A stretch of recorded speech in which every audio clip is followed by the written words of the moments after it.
Hey there. So tell me, how do you plan for your continuing education? Are you relying on whatever happens to be going on at the annual conferences? Or maybe you dump everything into one bucket for your degree coursework? Or do you actually have a 5-year plan? Or maybe you're like, Bri, what are you talking about? So no matter where you are today, I want to give you some tips on planning your continuing education as a safety professional. Let's get to it. Hey there, safety friends. Welcome to the Safety Geek podcast. I'm Bri Sargent, CSP and 20-year safety professional. After spending years training safety leaders across the globe for a large corporation and creating safety programs from the ground up over and over again, I am now sharing my processes and strategies with you. At the Safety Geek, you will learn how to manage an effective safety program that increases your management support and employee engagement, all the while helping you elevate your position and move up in your career. If you're ready to step into the role of a safety influencer and leader, you're in the right place. Let's get to it. Hello, my safety friends. Welcome. Today, I am talking about continuing education. And one of the biggest mistakes that I see people in the field make, and I made it myself, this is why I know it's a huge mistake, is the lack of planning for your continuing education. Here's the thing. When you landed this amazing job, or when you were given some responsibilities in safety, an entire career landed in your lap. So please stop treating it like a job and start treating it like a profession. We would never expect our doctors, our accountants, our lawyers, our advisors to learn a job once and then never keep up with their field or learn how to improve their outcomes. We'd stop going to that doctor if they didn't know the latest thing. And we would be appalled to hear that our CFO didn't know about the latest tax changes because they refused to pay for the seminar to learn about them. So if you want to be treated like a professional, then it's time for you to act like one. And that means accepting that continuing education is part of the gig, even if your boss doesn't pay for it. So today, I want to share 3 steps to planning out your continuing education. And the first one, first and foremost, the first step is that you need to decide a budget for your continuing education. Now, the recommended amount to budget for continuing education is anywhere from 5 to 15% of your annual salary. And research has shown that higher earners typically spend 15% or more on their continuing education or on personal coaching to keep them at the top of their game. And there is definitely something to be said about the quality of the education and coaching that you get based on the amount of your investment. You do get what you pay for, my friends. So I have taken some very cheap classes and gotten useless information. And I have taken some very expensive classes and it propelled my career. So you do get what you pay for. And it is definitely worth making sure that you make an investment in your continuing education. And one of the things that I like to tell people is that your transformation in your career actually starts with a transaction. Because when we pay for something, we actually value it more than if we got it for free or if somebody else paid for it for us. This is why having your boss pay for things or only relying on your boss to pay for things ends up not helping your career as much as when you actually make a plan and pay for it yourself.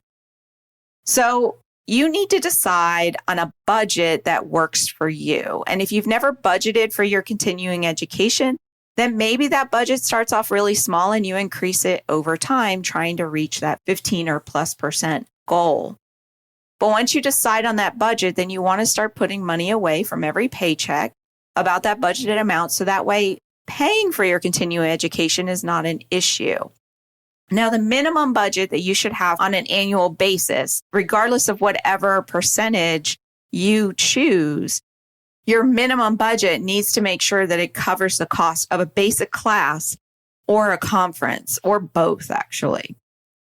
Your minimum budget needs to cover the cost of like a basic class and a conference, because you do want to do at least both on an annual basis. So think of like a National Safety Council conference, an ASSP conference, a VPPPA conference, any type of big conference where they have multiple seminars and the opportunity for networking. And then you also want to make sure that you have enough budget to cover at least one class, like a 30-hour class, an OTI center class.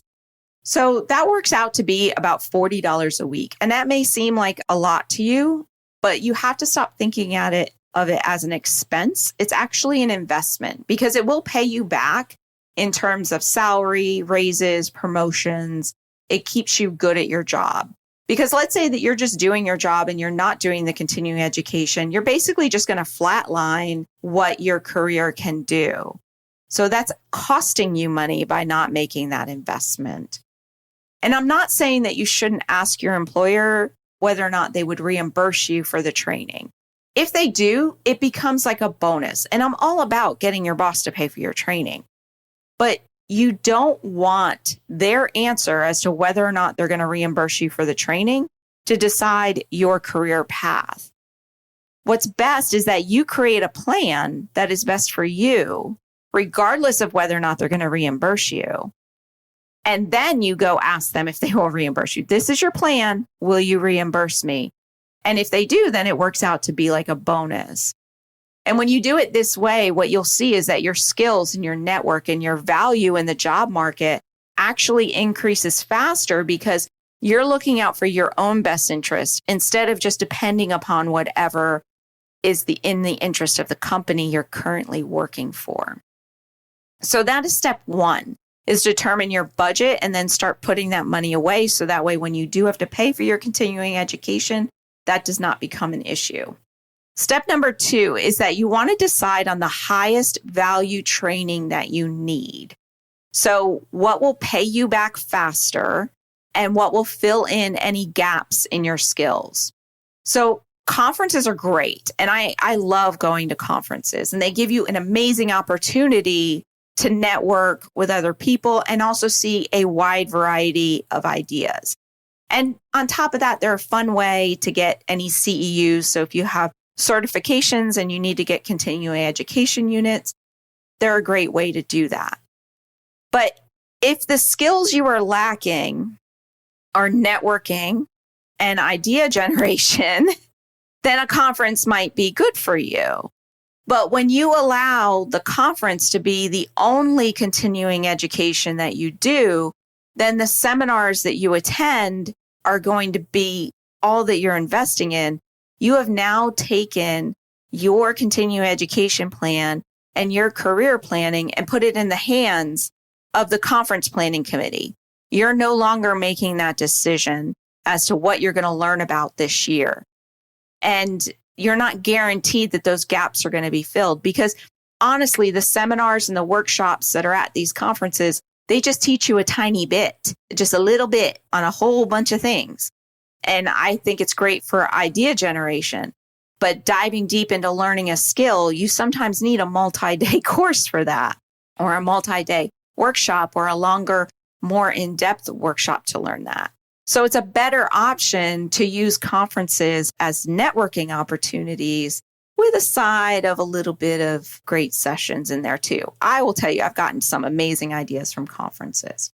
But the meat of your continuing education plan should be filling the needs that are going to move your career forward or fill in any gaps of your skills that will help move your career forward. That's why the very first thing you need to do is take a hard look at your own skills. You want to look at like, where do you want to be 3 to 5 years down the road? Where do you want to be working? What type of job? What industry do you want to be in? What salary do you want to make? And then determine what skills are needed to earn that. and what is lacking. And that's what you fill in your continuing education plan with. And what you'll find is that a lot of the skills you're lacking are not necessarily safety related. They could be computer skills, communication skills, leadership skills, networking skills. Maybe you need to up your game on your resume or your interviewing skills. Or shameless plug, maybe you need to learn the strategies and processes of how to do the job more efficiently. And Safety Management Academy might be on your list, right? Or maybe you want to change your location or change the industry that you're working in. And then you want to learn the skills. Then you would want to take continuing education classes that will teach you those skills. I met a safety person one time who really wanted to travel. So he would decide where he wanted to go, and then he would take classes and study and learn about the safety programs in that area, whether it be in a different country or in a different state, whatever it was. And then he would apply for jobs in that area. And then basically he was working a temporary safety job and got to travel at the same time. But he kind of had his plan first, learned it, and then went and found the job to match it. Right. So then once you have a list of all of your skills and your gaps and everything that you need to learn to hit your 3 to 5 year mark, then you want to make sure that you prioritize those first. And you want them to be short-term workshops or digital courses or something like that. You do not want to learn these skills over multiple years or any type of like multiple course commitment. You want it to be short term. You learn it, you add it to your resume, you start implementing and building up that track record of results. That is the goal here. And once you have the list of what you need to learn, then start looking at what is available and when, so that way you can make a plan that fits within your budget. And if you can, throw in a conference in there too. So like I said, I'm always about at least attending one conference a year to help you build your network. So that is the meat of your continuing education plan, is where do you want to be in 3 to 5 years and what gaps are you missing, and take some classes on that. The last step of your continuing education plan are your credentials. It is determining what certifications you want to have or maintain. And I have an entire episode on this, so I'm not going to get into it here, but I will put a link in the show notes. But many certifications actually have requirements of like, you have to have a certain type of degree. It has to be a bachelor's degree. You have to have so many years experience, or they have long-term requirements. Like you have to take 10 plus of these different courses in order to get the certification. So basically, what I want you to do is look at where you want to be in 3 to 5 years, or maybe even 10 years at this point. What certifications do you need? What higher education do you need? And then start with small steps. Maybe you start taking one college course instead of trying to do it all at once. Or maybe you take one of the little mini courses this year and throw that in there. But working towards that certification should just be the smaller part of your plan, especially if you are not where you want to be in your career right now, if you actually have larger career goals than where you currently are. So there you have it. That is your 3-step plan. You want to create a budget and start saving your money on that budget. You want to take classes that are going to fill in any of your skills gaps or build your network. And you want that to be 80% of your budget. And then 20% of your budget is working towards your certification. So it shouldn't be like, I can't take this, I don't know, computer class that I really need because all of my budget is going towards my college degree for my certification. That part should be the smaller part, because the smaller short-term classes are going to pay off faster in the long run. In the long run, they're going to pay off faster for your career to give you the time to finish the certification. In our next episode, we will be discussing another career advancement technique that your parents never told you about. So be sure to subscribe so that way you don't miss it. And also, we do have a goal of increasing our reviews on the podcast. So if you haven't done it yet, if you can leave us a review, I would greatly appreciate it. It helps other people find the podcast, but then it also lets me know how I'm doing out there. Alrighty, that's all I have for you today, and we will chat again soon. Bye for now.